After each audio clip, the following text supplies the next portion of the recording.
day, everyone. Today, me, PUNITHAMALAR, and my partner, SHAZREEN, is going to present our oral task with the title Grammatical Awareness Among Learners. Hi and good evening. Okay, so before we move and dig more into grammatical awareness among learners, let us know what is English grammar. Okay, English might be a popular language to learn, but this doesn't necessarily mean it is a simple language to master. There are many challenges people face when learning English. What is the definition for grammar? Grammar is one of the significant skills to master, and grammar is the structural foundation of our ability to express ourselves. The more we are aware of how it works, the more we can monitor the meaning and effectiveness of the way we and others use language. As grammar is seen as the least important skill with more attention given to other language skills, it is because grammar is taught incidentally through other skills without any proper assessment. This might be because English grammar is complex, making it difficult to remember, master, and use logically. So, according to Cairo 2018, learning grammar is like learning to drive. You can learn all of the theory, rules, and regulations, but you won't be good at it unless you practice it and it starts to become second nature to you. In this presentation, we will be looking into the issues, challenges, solutions, and also the conclusion. Okay, now let's look at the issues first. The first issue here is limited vocabulary, lack of English reading materials. Usually, when we see at school or at home, the reading materials that we tend to buy or our school tend to buy, for example, SJKC school or SJKT school, the reading materials will be more in Mandarin or Tamil, or in Sekolah Kebangsaan, the reading materials are always, not always, but more to Bahasa Melayu. So here we can see that there are lack of English reading materials, which will decrease the interest in reading English. Okay, when there's not lots of materials, the interest to learn or read in English will decrease, and they tend to read more in their mother tongue, like Bahasa, Tamil, or Mandarin. I always see students reading comics, novels, but they always read it in or their mother tongue. Okay, this will lead to shyness among them. When we ask them to talk in English, they will be shy. Why are they shy? Because they are scared to make any grammatical errors. When they make grammatical errors, they think people will laugh at them. So they are shy. And a very common thing is written products nowadays has a very less vocabs, and also it all usually is full of errors, and we can also see that written products are becoming very less in the market nowadays. People tend to read online and all that, and sometimes the grammar in online materials are not really good. The second issue is different learning styles. There are two learning styles, which are deductive and also inductive. Deductively learning means students primarily focused on learning grammar from a textbook. In a textbook, right, usually everything is structured, and when a student read it, they usually don't understand where is the proper grammar is, because they just read and there's no one to teach them. But if there's a teacher to teach them, then they will understand it better. When there's no teacher or there's no one teaching, then it will impact their learning ability in grammar. So they will be confused, which is the correct grammar and everything. And the second one is learning inductively, where they learn grammar outside of textbooks. For example, they learn from a movie, from songs, from articles in online, and all that. Here, when they learn from outside of textbook, right, it will be difficult for them to sit for an assessment. When we assess them, then they can speak, they can write, but the grammar structure won't be correct, because in television, in songs, people don't use grammar correctly or properly. They usually just write a song or act in a movie, and the sentence, they just use sentence that we understand, not with a proper grammatical structure. So here, learners, we need to know which type of learning our students prefer. Okay, which type of learning will give the best outcome for grammar teaching. So if the students prefer learning inductively, then maybe we can let them watch a movie, and we can identify the grammar mistake in there and all that. And deductively learning means we can show them a grammar sentence from the textbook, a sentence, and show them this is the correct grammar, teach them noun, preposition, and all that. And the last issue is linguistic problems. Okay, linguistic problems always occur when we are learning a language as our second language. Okay, so usually there will be a wrong usage of adjective, wrong usage of the structure of the sentence and all that, and it is usually and mainly influenced by our mother tongue. We tend to translate to English directly from our mother tongue. For example, here we have "I have a car big," which is a direct translation from Malay, which is "Saya ada kereta besar." But the correct sentence or the correct structure is "I have a big car." So when you translate it directly, when a student when a student's mother tongue is either Malay or Tamil or Mandarin, they usually will directly translate a sentence to write it in English, and there they will make mistake grammatically. Next, let's look at the challenges faced by the students and also the teachers. The first challenge is cultural differences. We in Malaysia, we have a lots of different cultures, which is influencing the language. Why? Because different cultures speak in different language. For example, in we have languages like Tamil, Malayalam, Telugu, Hokkien, Mandarin, and all that.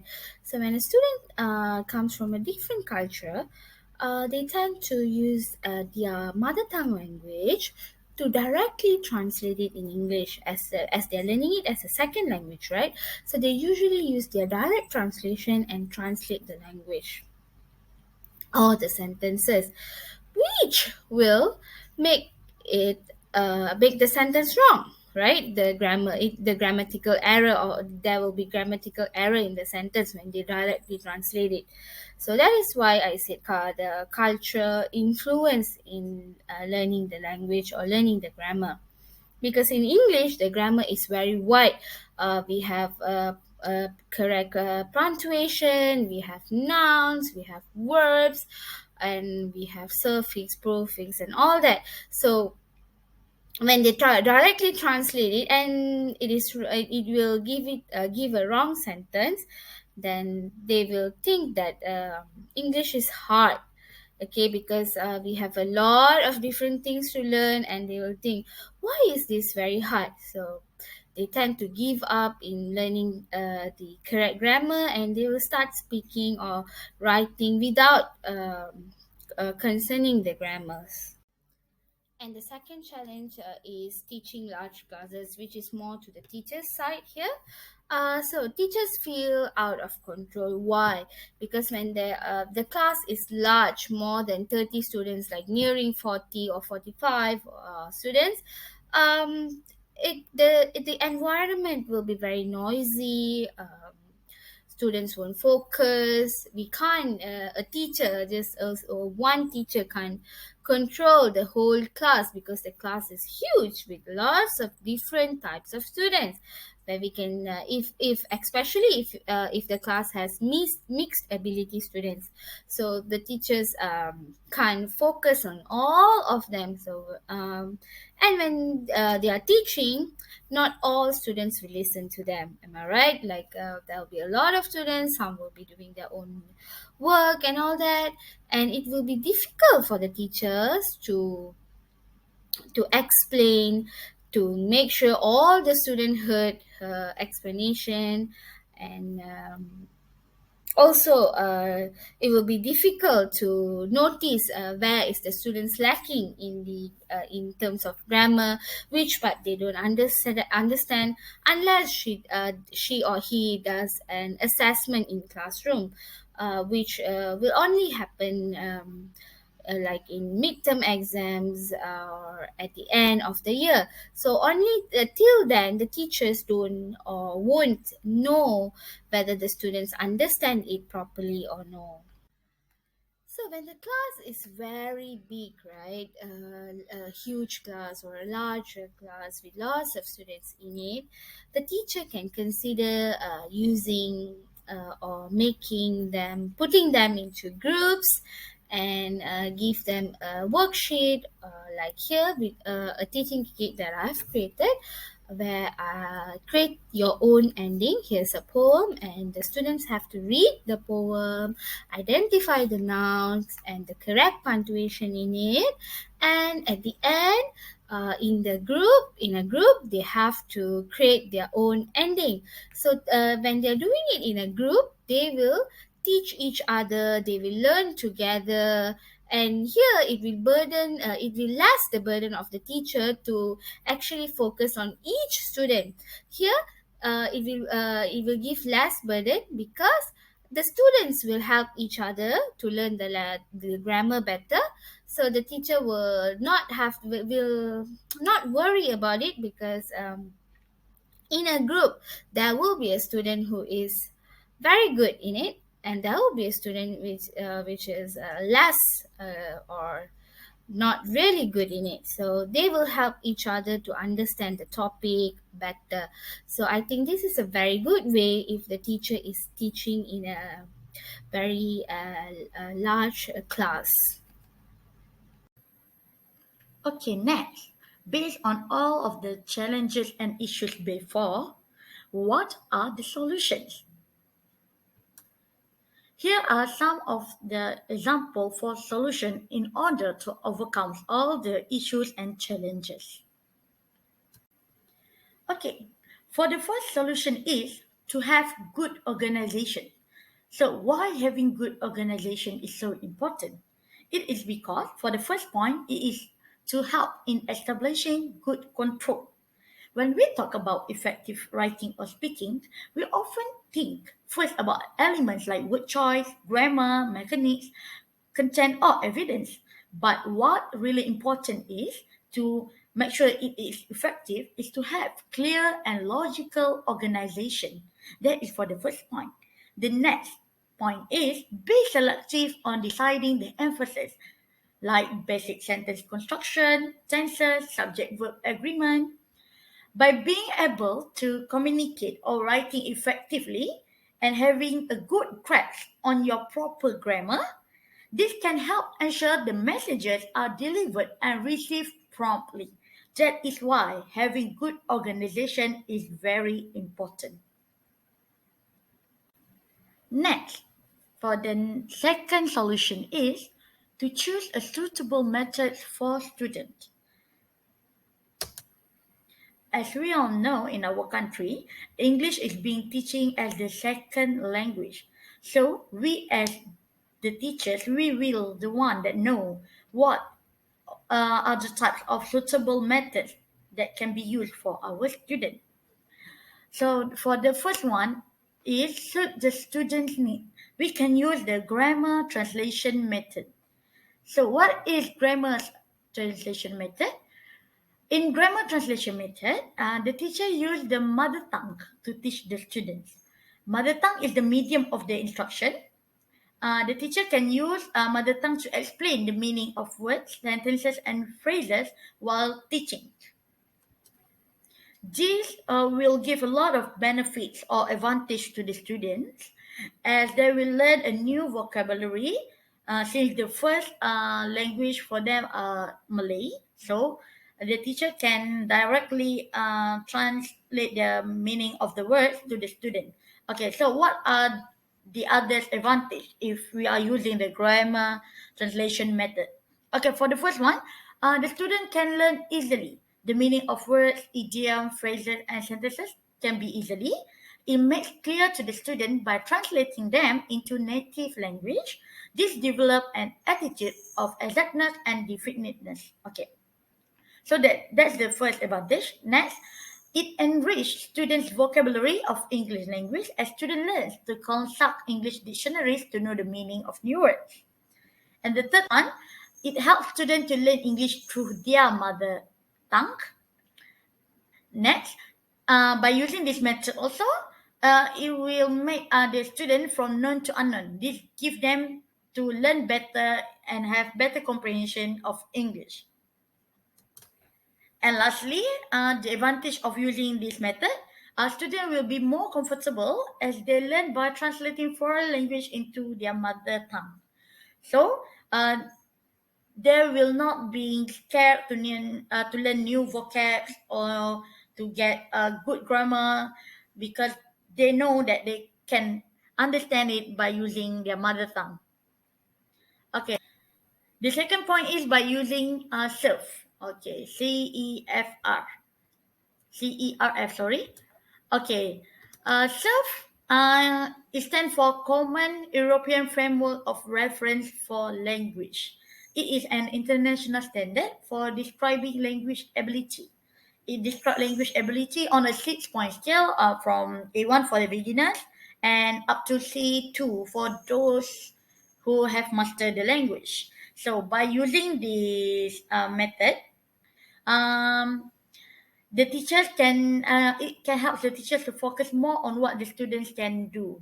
So if we as a teacher know that their level for the student is A1, we can aim for something achievable according to their own level.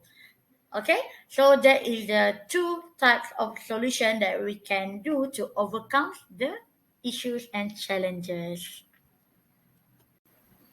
Okay, therefore, how does this issue, grammatical awareness among learners, has impact in the making of my teaching kit for language art? Okay, so for my teaching kit in language art, I am using storybook as the medium to teach English language and grammar to the students. Okay, so in this particular storybook, which entitled The Little Snail, it is about a little snail that talks to its friends such as frog, spider, and turtle. And it asks about where do they live. Okay, in this storybook also, it provides simple sentences which include nouns, verb to be, preposition, and conjunction.